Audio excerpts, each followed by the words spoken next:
আজকে টিফিনের জন্য বানাবো উপমা। আর উপমাটা বানাবে বাবা, কারণ বাবা সুজির উপমা এত ঝরঝরে বানায়, এখনো পর্যন্ত আমার ঝরঝরেটা হয়ে ওঠেনি। তাই দেখে নিন আপনারা এই রেসিপিটি কিভাবে ঝরঝরে উপমা বানাবেন।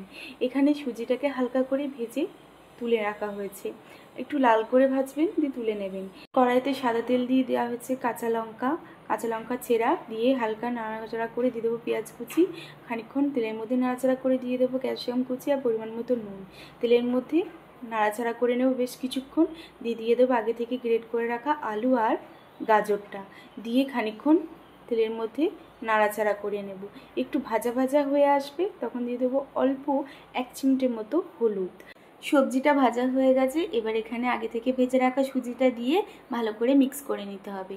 আর জলটা অবশ্যই পরিমাণ মতো দিতে হবে। এখানে 1 কাপ সুজির জন্য ছোটো বাটি 2 বাটি জল নিতে হবে, আর জলটাকে অল্প অল্প করে দিতে হবে আর বারবার নাড়াচাড়া করতে হবে।